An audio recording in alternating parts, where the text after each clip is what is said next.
안녕하십니까? 한국택시정책연구소 이선주입니다. 오늘은 택시 총량제에 대한 말씀을 드리고자 합니다. 한 일주일 전이었죠. 서울에서 전체적으로 대대적으로 택시차마다 총량제 약속 지키라는 스티커를 붙였습니다. 그 스티커 작업을 하다 보니까 많은 분들이 총량제에 대한 궁금증이 있더라고요. 아니, 총량제는 기본적으로 다 아실 텐데 모르는 분들이 왜 있는가를 생각해 봤더니 택시 총량제가 만들어진 것은 2014년이고요. 개인 택시가 1년에 약 2천여 대의 거래가 있습니다. 양도양수가. 그렇게 생각하면 만 6년이 지났기 때문에 최소 12,000여 명은 택시 총량제가 왜 만들어졌는지, 우리가 지금 왜 택시 총량제 약속 지키라고 하는지 그 이해가 필요하겠구나 싶어서 오늘 영상을 만들게 되었습니다. 우선 제가 그 스티커를 붙이다 보니까 이것을 왜 붙이냐 하는 분들도 있고 거부하시는 분도 있는 걸 봤습니다. 지금 택시들의 이게 대부분이 이제 잘 붙어 있습니다. 많은 분들이 이제 다 호응을 한 거죠. 택시 유리창에 붙이는 것을요. 자기 차에 스스로 붙이는 분도 있고 이렇게 조직적으로 이제 전체적으로 붙인 겁니다. 그런데 많은 차들이 안 붙인 상태이기도 합니다. 100% 이렇게 다 호응해서 붙인 건 아닙니다. 그래서 경기도 차들이 잘 살펴보면 경기도 차들이 일부 안 붙어 있고요.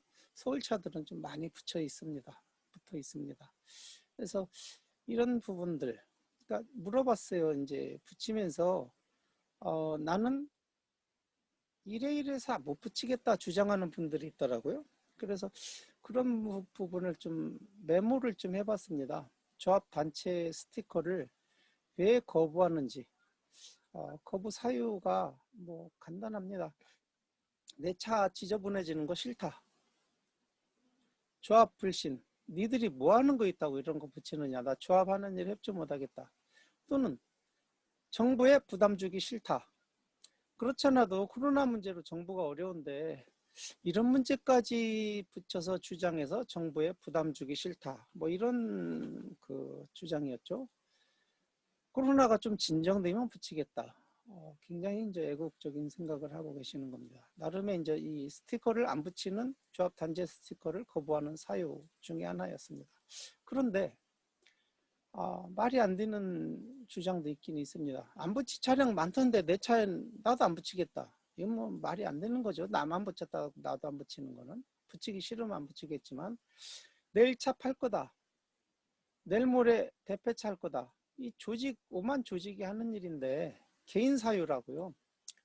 내일 차 팔고 내일 모레 당장 대폐차 할 거래도 5만 명이 조직적으로 하는 일에는 오늘 단 하루를 붙이더라도 붙여줘야 나머지 분들이 힘을 받습니다. 이 개인 행동을 이렇게 하면 전체 조직이 얻을 걸 얻을 수가 없다. 그래서 나름의 자기 소신 가지고 나 지저분해져서 싫다. 뭐 할 말 없습니다. 개인이니까요. 조합 불신한다. 뭐 할 말 없습니다. 정부에 부담 주기 싫다. 뭐 이때 이제 일주일 전이면은 의료협회하고도 문제가 심각하고 이런 상태였죠. 그래서 현 정부에 문제 부담 주기 싫어서. 그런데 이 세 가지는 뭐 그런 나름대로, 그러나 4, 5, 6번은 좀 한 번 더 다시 생각해 주셨으면 하는 것을, 어떤 분은 내가 직접 붙여야 되는데 이렇게 붙여줘서 고맙다 이렇게 표현한 분도 있었습니다. 나가서 붙이면서 좀 힘이 나더라고요. 그래서 이런 분들을 받고, 그러면 우리가 왜 이 스티커 작업을 하게 됐는가 하는 문제입니다. 우선 총량제를 우리가 강하게 주장하는 그 도입 취지를 좀 알 필요가 있는데요. 택시 총량제가 도입된 가장 궁극적인 것은 대중교통법 관련해 있습니다. 택시가 국회에서 대중교통법이 2013년도에 통과가 됐습니다. 그런데 이명박 대통령이 거부권 행사를 했죠. 자, 국회에서 왜 택시가 대중교통법이 통과가 됐는지를 먼저 이해를 조금 해보겠습니다. 그 버스가 대중교통이 되고 나서 엄청난 혜택을 받았습니다. 버스 회사들이 이제 그 혈세에도 임원들 배당금 장치, 뭐 버스가 그 방만한 경영을 해도 연봉 1억 받는 사람들이 33% 버스에서 일하는, 처가 친인척 등 뭐 출근하지 않는 사람들도 그 직원으로 등록해놓고 임원으로 등록해놓고 2억 막 5억 3억 챙겨가는 겁니다. 그래서 버스가 대중교통 하면서 매년 서울시만 해도 1년에 5,400억이 투입이 되는 겁니다. 국민 세금이요. 대중교통이 됐으니까요. 그런데 이때 개인 택시 그 법인 택시 회사 사장님이 버스 회사도 운영하는 사람이 있습니다. 지금도 있고요. 그러니까 버스 회사를 이 개인 택시 그 법인 택시 운영하는 사장님이 법인 그 버스를 운영하다 보니까 이거 참 괜찮은 거예요. 버스가 대중교통이 된 이후로 버스 사업은 땅 짓고 헤엄치기 사업이 된 겁니다. 그래서 이분이 택시회사 사장님들을 설득합니다. 우리가 대중교통이 되고 나니까 이렇게 좋다. 우리 택시도 대중교통을 한번 만들어 보자. 그래서 대중교통법을 이분들의 노력으로 통과를 시킨 겁니다. 택시가 대중교통법이 국회에서 통과될 때까지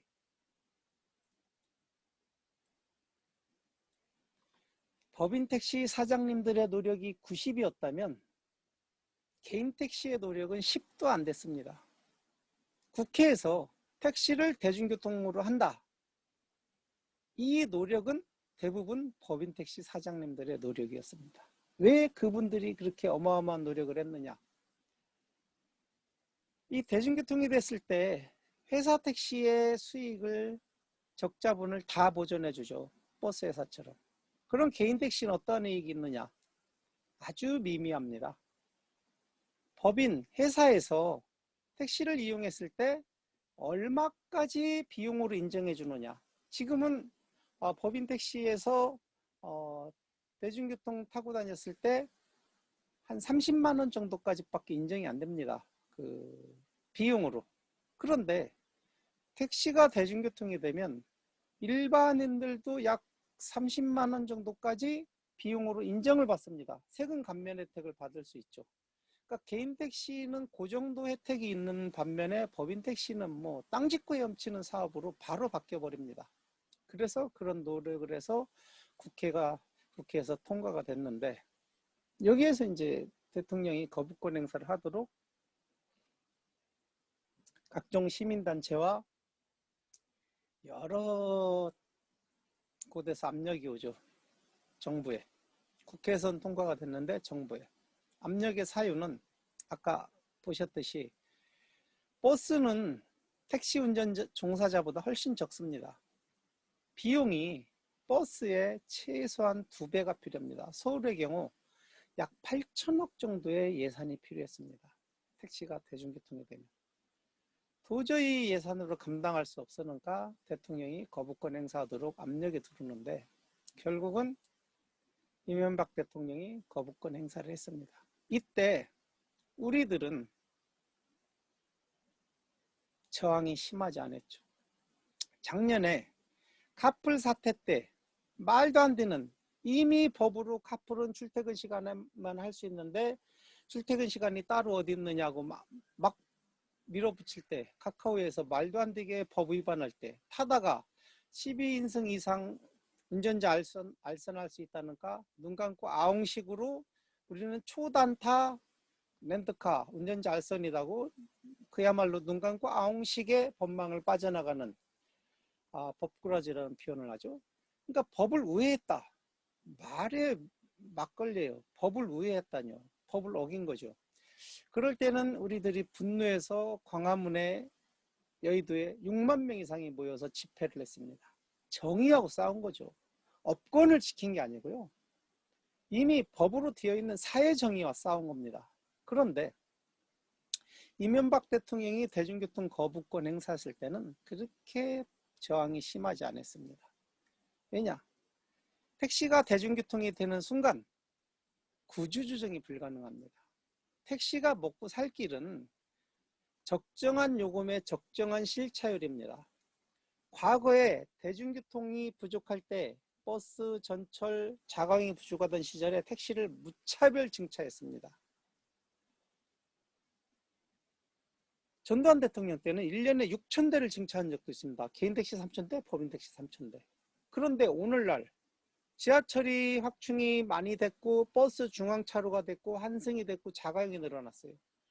그러면 택시가 먹고 살 길은 실차율 65% 적정선에서 요금 책정인데 지금보다 요금이 높아져야 택시 운전자님들이 좀 행복한 삶이 유지되는데 지금보다 요금을 높게 책정하면 실차율이 50% 미만으로 떨어집니다. 먹고 살 수가 없습니다. 택시가 나아갈 길은 어떤 형태든 지금보다 택시 숫자가 줄어야 요금 현실화를 통해서 실차율과 적정 요금이 유지가 되는 겁니다. 그래서 택시를 앞으로 조금은 고급화하고 대중교통보다는 조금 요금을 차별화해야 된다. 그러기 위해서는 택시가 너무 많다고 보고 감차법을 만들어준 겁니다. 이명박 대통령이 대통령 거부권 행사하면서 택시지원법, 택시 운송사업 발전에 관한 법률이었습니다. 간단하게 그냥 택시지원법, 다른 말로 택시발전법 이렇게 표현하고 있습니다. 택시발전법의 핵심은 감차를 어떻게 할 거냐인 겁니다. 기존에 운수사업법이 있습니다. 운수사업법이 있음에도 불구하고 특별법을 만든 거예요. 특별법에 나머지는 다 겹치는데 다른 부분이 감차를 어떻게 할 거냐 이겁니다. 그게 택시 특별법입니다. 특별법은 모든 법에 우선하죠. 그래서 이 감차를 앞으로 택시는 감차를 통해서 요금 현실화를 하고 여러분들이 행복한 삶을 할 수 있겠다. 이런 생각을 하게 된 겁니다. 그래서 대중교통과 바꾼 것이 감차인데요. 감차, 택시발전법에 어떻게 하게 되어 있느냐. 택시 총량은 맨 5년마다 수립하라. 제자재별로 택시 총량이 현 시점에서 어느 정도가 적정선인지를 조사하라 이겁니다. 그래서 6년 전에 조사를 최초로 했을 때 7년 됐습니다. 20%가 많다. 전국적으로 택시는 20%가 과잉 공급됐으니까 감차해야 된다는 결론이 난 겁니다. 서울은 12,000여 대요. 11,850대인가 12,000여 대를 감차하라고 했습니다. 그래서 서울은 개인 택시를 8,100만 원으로 보고 법인 택시는 6천만 원으로 보고 서울은 우리 개인 택시가 25억을 서울시에 납부를 했습니다. 왜 감차하는데 우리가 돈을 냈느냐? 감차에 대한 최대 수혜자는 현재 택시업을 하고 있는 사람이라고 본 겁니다. 100대가 감차가 됐을 때 우리들은 100대만큼 손님이 늘어나는 게 아니고 대략 한 70%, 적어도 50대만큼은 승객이 늘어납니다. 10% 감차하면 10% 남아있는 사람들이 10% 승객이 늘어나는 게 아니고 약 7%에서 5%는 승객이 늘어납니다. 어쨌든 감차에 대한 최종 수혜자는 현직에서 일하는 사람들입니다. 그래서 감차 부분 8,100만 원에 대한 부분 우리들이 일정 부분 55대를 감차할 때 25억을 납부한 겁니다. 그런데 법인 택시는 거부했어요. 22대 감차라고 책정이 됐는데 법인 택시 사장님들이 아무도 차를 안 내놔요. 그때 서울시에서 법인 택시하고 전쟁이 벌어지는 겁니다. 그래서 개인 택시한테 어떤 피해가 있었느냐. 감차 지원법에 의해서 5년마다 수립을 하고 감차를 해야 되도록 법이 만들어졌는데 법인 택시가 감차에 대해서 거부하고 있으니까 요금을 안 올려주는 겁니다. 이 택시 특별법에 의해서 매 2년마다 택시 요금을 조정하게 되어 있어요. 2년마다 택시 요금 조정을 안 하면 시장이 법을 위반한 겁니다. 택시 요금 조정은 시장의 권한이죠. 그럼에도 불구하고 6년이 되도록 안 했어요. 서울시의 택시 요금은 만 5년이 지나서 조정했습니다. 그 핵심은 법인 택시와 서울시와의 전쟁이었습니다. 힘겨루기예요. 감차에 응하지 않으니까, 법을 위반하고 있습니다. 법에 의해서 해야 되는데 따라주지 않으니까. 그래서 2년 택시요금 조정되고 2년 후에 조정하려고 하다가 계속 미뤄지고 해서 만 5년이 지나서, 그러니까 그 피해, 법인 택시들이 감차에 응하지 않아서 받은 피해도 개인 택시가 엄청납니다. 자, 이 특별법이 감차를 어떻게 하게 되어 있느냐. 첫째, 5년마다 이 차량 적정 총량에 대해서 조사를 해라. 그래서 이 총량한 차량에 대해서는 정부에서 재정 지원을 이렇게 한다. 정부 재정 지원 50%, 지자재 50%. 우리 현재 개인 택시나 법인 택시 쪽에서도 이제 얼마 이렇게 다 정해져 있습니다. 이 사업구역별 택시 총량을 산정을 하면은 그 총량을 산정한 곳의 감차에 대해서는 정부도 일정 부분 지원하겠다. 그리고 초과 감차를 한 대는 시장의 권한으로 택시를 증차할 수 있도록, 총량을 산정했는데 우리는 모질라, 그런 데는 증차할 수 있도록 허락도 해주겠다. 그래서 5년이 지난 6년 차에 서울시에서는 올해에는 17,000대 감차가 필요하다는 발표를 왜 했느냐. 플랫폼 택시를 허가해 주려니까 하지도 않은 감차를 내세우면서 물타기를 하는 겁니다. 플랫폼 택시 허가해 주려고. 이 법에 의하면요, 누구든 신규 택시 운송사업 면허를 받을 수 없다, 이렇게 되어 있습니다. 택시입니다. 플랫폼 택시. 신규로 감차를 하지 않은 데는, 자, 사업구역별 택시 총량을 산정하지 않은 사업구역은 증차하면 안 됩니다. 총량을 늘리면 안 된다는 겁니다. 또 국토부 장관의 사업구역별 택시 총량 재산정을 요구한 사업, 그러니까 이렇게 재산정을 요구했는데 따르지 않으면 이 면허를 늘릴 수가 없는 겁니다. 그러니까 택시 발전법의 핵심은 택시 감차를 어떻게 할 거냐는 세부 사항이 쭉 있는 겁니다. 그래서 택시 해당 사업구역이 택시 대수가 많은 사업, 다만 해당 사업구역이 규모, 연도별 감차 규모를 초과하여 감차 실적을 달성한 경우 그 초과분의 범위에서 플랫폼 택시를 내줄 수 있는 겁니다. 이게 법이에요. 이 법을 지금 무너뜨리려고 하니까 우리는 지금 택시 총량제 약속을 지키라는 스티커를 붙인 겁니다. 자, 작년에 타다와 같은 전쟁을 또 해야 될지도 모릅니다. 우리는. 감차 계획 및 수립 시행은 이렇게 해라. 과잉 공급 규모를 확인하고 연도별 감차 규모를 설정하고 감차 보상금 수준을 책정하고 연도별 감차 수요 금액을 확인하고 연도별 감차 지원 규모, 이렇게 이건 전부 법에 있는 겁니다. 이 법을 무너뜨리기 위해서 국토부에서 혁신위원회를 통해서 혁신위원회 위원장 통해서 100대 미만은 총량제의 범위에 들지 않고 기여금, 이거 다 웃기는 얘기입니다. 다 웃기는 게, 우리 택시를 우롱해도 너무 우롱하는 겁니다. 갚을 때도 말도 안 되게 택시기사, 택시 직업군을 괴롭히고 타다 우리는 승차급 없는 이러면서 기존의 택시 직업분들을 전부 매도하면서 사회적으로 너무하는 겁니다. 진짜 이 사회가. 그래서 제가 오늘의 영상은 그 스티커를 이 뒷배경에 하면은 이제 스티커 작업 중에 사진 촬영을 한 송파지부의 김국식 대의원님이시고요. 그 카풀 타다에 분노해서 이제 그 분신을 시도했다, 큰 후유증에 시달리고 있는 강남지부의 김국식 님이시고요. 송파의 황대일 대의원님이시고요. 예, 또 신만식 대의원님이시고요. 제가 제 얼굴에 가려서 안 보이는데, 예, 전에 이렇게 비키면, 네, 저 전에 충전소장 하던 분인데 이름이 막 생각이 안 나네요. 제가 스티커 작업을 이렇게 하는데 대대적으로 그래, 이거는 잘못된 거야. 왜 총량제를 무시하려고 해? 플랫폼 택시 4차 산업혁명이 필요하고 지금 시대에 플랫폼 택시를 허가하고 다 좋다 이거요. 그러려면 이미 과잉이라고 결정이 난 감찰을 하고 그 안에서 혁신이든 혁명이든 시대 변화에 따른 플랫폼 택시를 해야지, 왜 기존의 산업군에 있는 사람들 이렇게 무시하고 어떠한 정책을 도입하려고 하는지, 이 이해를 최근에 6년 사이에 개인 택시를 양수하신 분들, 새로 양수하시고 오신 분들이 질문이 좀 있어서 이 영상을 좀 만들어서 같이 공감대 영상을 좀 해야 되겠다는 생각을 하게 됐고 만들게 되었습니다.